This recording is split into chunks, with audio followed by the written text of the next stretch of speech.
right now we're in a time where a lot of creators think YouTube is a very sustainable platform and I want to be a YouTuber, so let me be rich and famous on YouTube. When I started in 2010, that was not a thing. You know, I was the last person to catch on to YouTube. All my friends were watching this thing and I was like, what are you guys wasting your time with on this video platform thing? It's gonna disappear. And I spontaneously one day posted a video, not because I thought it could be my job, not because I thought I could make money from it, but literally because I was sad. So the story is that I was getting my psychology degree and I wasn't passionate about it. You know, I was doing everything my sister had done before me and I was following her footsteps blindly. And after I graduated, my dad was like, great, now get your master's degree. And I was like, okay, I don't think I can do this anymore. I'm not passionate about any of these things. And so in that little funk, I discovered YouTube. So it's kind of like the stars aligning perfectly. And I posted a first video really spontaneously. It was a spoken word piece about religion. It was very, very, very bad and it got 70 views. And I think I just fell in love with having a goal during that downtime and learning something new, something I wasn't trained at. I reflect back in my life and I think about all the times I really became a better person or a smarter person. It's because of something that was very hurtful or painful or an unpleasant experience. And we're all gonna get heartbroken over and over again. We're all gonna deal with failures all over again, but it's how we think about those moments in that moment. Allow myself to be upset when I'm heartbroken, allow myself to feel failure, but not be down in the dumps about it for too long. Not be like, oh, well, I'm worthless, or oh, well, this is just how it's meant to be and the world's against me. Getting hurt efficiently means we're hurt. How can we efficiently learn a lesson in this moment? What could I have done differently? What could I have expected differently? How could I have reacted differently? So that the next time you will be heartbroken, which you will be, it's inevitable, you're better equipped to deal with it. I think I learned how to be happy because I know what unhappiness felt like. And I was able to dissect all the reasons I was unhappy, you know? Paying attention to all the signs my mind and body were giving me saying, we're not doing the right thing. And I think having so much experience in that dark phase really helps you become better, because how can you become better if you don't know what the worst version of yourself is? I do so many things in a day. And people are like, how? How do you do this? Like, what is the trick? It's because I really love what I do and I'm really passionate about what I do. And I think one of the signs my body and mind were giving me before is that I would get lazy really quickly. I would get tired really, really quickly. I would cut corners and come up with little justifications as to why that was okay. I'm really thorough, and I think that's a sign of doing the right thing. Of course, if I'm real, we don't always have that luxury. You know, we don't have the luxury of doing what we want to do all the time. So it's important to kind of pay your dues in that way. The first video I made sucked. It's totally sucked. My body wasn't like, this is the right thing to do. You know, I had to pay my dues and get better at it. But I think you shouldn't just not try because you have to pay your dues.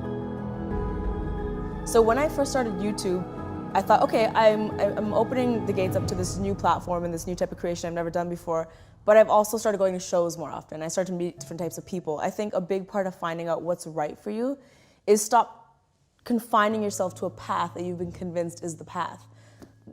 What I'm doing right now is nowhere on the path.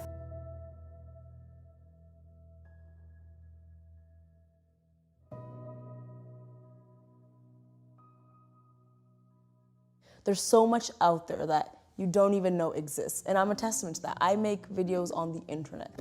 Ask my mom if she thought that could have been a job when she was growing up.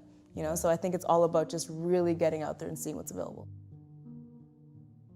There's some mornings when I wake up and I'm like, I don't even care how tired I am. I'm so excited about this day.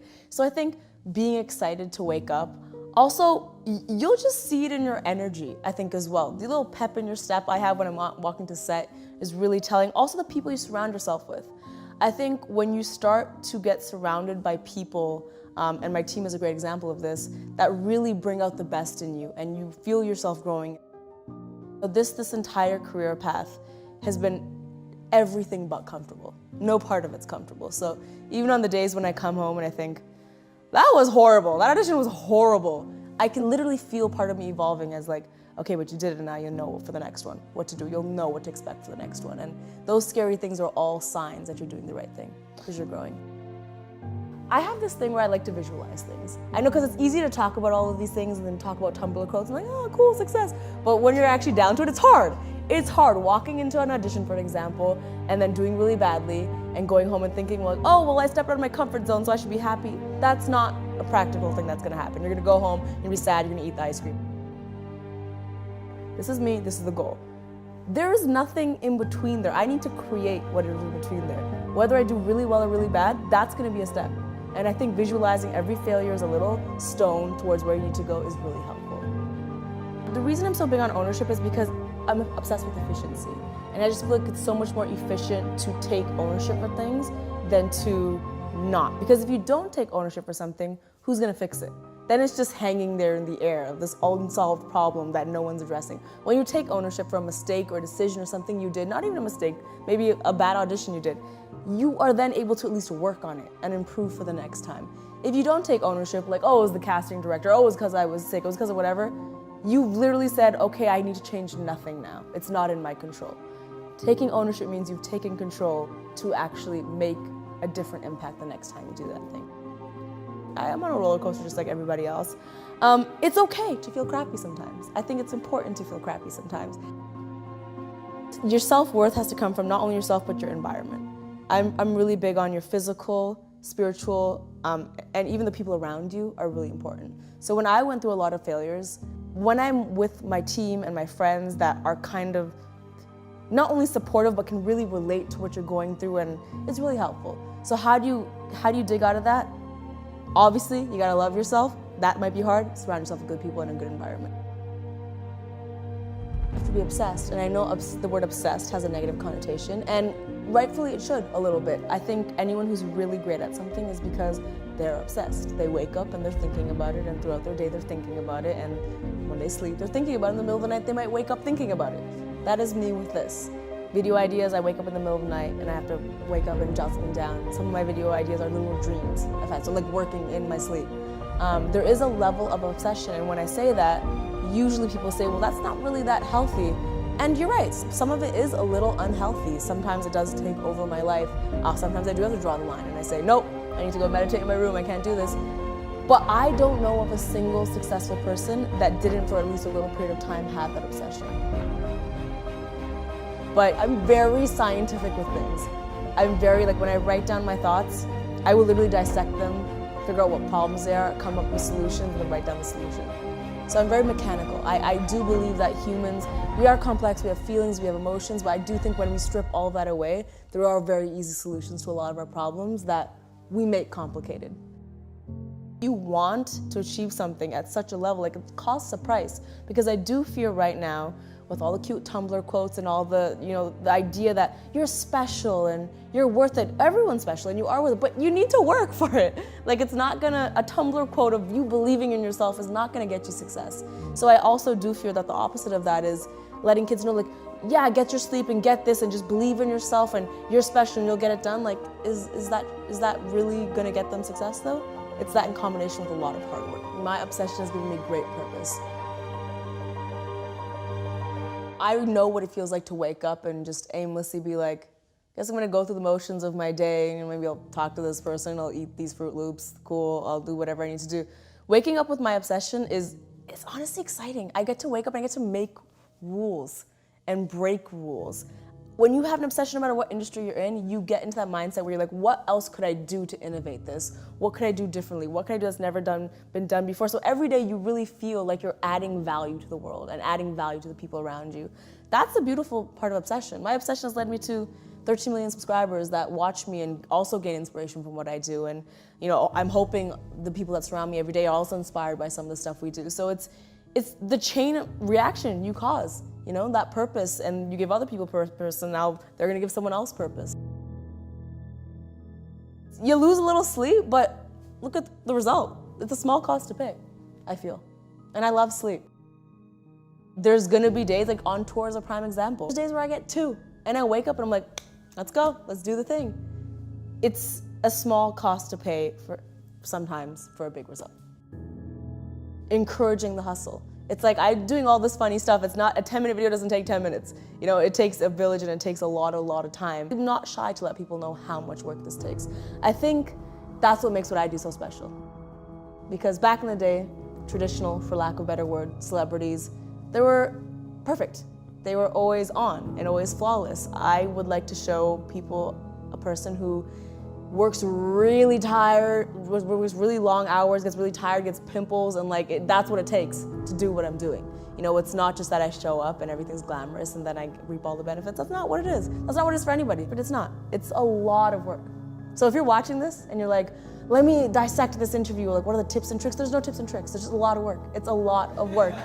It's a lot of focused work, and that's the biggest message I can drive home, is that of course there's practices and things you can do, but you need to stop making excuses, you need to put your head down, and you need to make a plan, and then you need to execute the plan.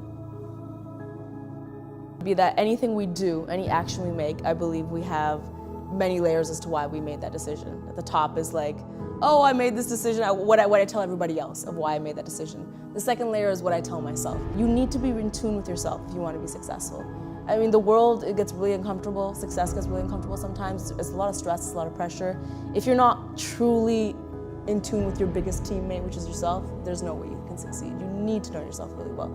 So I encourage everyone to actually write down things like, I made this decision, why did I do that? Write down all the reasons you did it and be real with yourself. Say it out loud in an empty room where no one can hear you, so there's no pressure. Why did you say that? Why did you do that? Were you scared? Were you nervous? And then why? It can go back to your childhood sometimes. It can go back to some horrible experiences you had, but it's better to address it. Figuring out the internet and also figuring out just working hard. I honestly, a lot of the things in my book are not things I learned in school.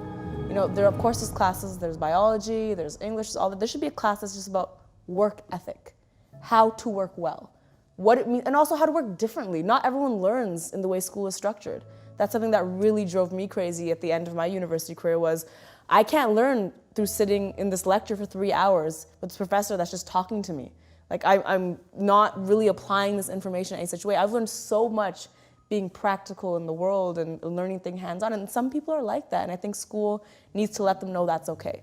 Because a lot of kids leave school thinking, I didn't learn how everyone else learned, so I must be dumb. No, you just might need to learn a different way, and there should be an actual class. Find your way of learning. That's what it should be called. If I loved myself, I would have got out of bed. You know, if I loved myself, that's not fair. I guess there's a lot of reasons, but for my personal journey, I guess, not to generalize, if I loved myself, I would have had goals at that time. I would have taken better care of myself. I would have spent time with my friends. My change came with not only within, but how I was treating myself outside, like I mentioned. So I stopped putting myself in a dark room. I started opening the curtains. I started to answer my friends' phone calls. I started to talk to people. The first time I ever talked to my parents about anything I was feeling really, really strongly emotionally was when I got out of that depression. Prior to that, for all the years of my life, I'd never had a conversation with my parents that was like, this is what I'm really feeling inside. And so I started to accept that I needed help and I needed to talk to people. I even started dressing differently. I was like, these shoes are fun. I'm gonna wear these shoes. They just make me happy. And it was making all those small decisions every single day. A lot of positive self-talk as well. I think, you know, even now when I accomplish something, I don't care how many people come up to me and say, congratulations, you did really well, this is a cool thing. When I lie down at bed, I literally hug myself and I'm like, you did really good. That was a really good thing you did today. Even today, with all the people that are validating me, it still means something for me to tell myself, you did a really good job. If I'm having a bad day, this is something I've practiced for years, I will talk to myself as well. You know, if I had a really bad meeting, I'll get into my car and I go, that sucked, it's okay. You know what, we're gonna do better next time. And it's just about being your friend. You know, just like how you would talk to another friend, you gotta talk to yourself the same way. And it's a journey. There's no easy solution. There's no like, now I love myself. It's a process, it's a journey, it's gonna be hard as all things are. When someone writes something on the internet, we need to really put ourselves in their shoes. This is what I literally do. I get a lot of hate comments. Literally, I just imagine the person sitting there writing this comment and I think, okay, I didn't write a comment like this to someone today. I didn't wake up and think that I need to write something mean to someone. Why didn't I do that? Let me think. It's because, well, one, I'm busy. I'm happy. That doesn't make me happy. Doing that won't make me happy. And I just don't see the need to do that. So why did this person feel the need to do that? You know, when you have a really, really bad day, you can't control the other driver that cut you off. You can't control whoever was mean to you. You can't control the fact that you missed the elevator. You can't control any of those things. You can only control yourself. So it's about being more proactive. How do you do that? Well, okay, if a driver's gonna cut you off, play some really good music so you're in a good mood. Leave 5 minutes earlier. You know what I mean? If you missed the elevator and you were late, wake up earlier. There's solutions to all those things if you just take control and figure out what's in your control and stop blaming the environment. I think I really want to encourage people to believe that whatever they want to be, even if it doesn't exist, is possible. If you're creative, if you mix creativity with hustling hard, any job position, anything you want to become is possible. Show people what your value is, and then they'll pay you for your value. I felt that when I decided to take that year to hustle really hard, that backup plan was always in my mind as something to fall back on. So anytime I would work really hard, I would think, oh, well, if I don't figure this out, I have that backup plan. And if this video stuff doesn't work out, then I won't fail because I have that backup plan. But because I was doing that, I think I wasn't putting the 2,000% effort I needed into things because there was always that safety net there. When I officially decided, no, I am not going to do that. I'm going to do what I set out to do, which was do entertainment, and in this year, I'm going to become successful. I started doing things with so much more effort and relentlessness where you could see the difference in the result. And I know that's really scary, and a lot of parents disagree with me when I say this, but I think it's important. I think, kids need to be given credit. I think if they have a plan A and really, really give it their all and see years and years from now it doesn't go anywhere, they will figure it out. I think kids these days are really smart and they have a lot of options and they have a lot of resources. And the fact that I'm sitting here with the career that I have is a testament to that.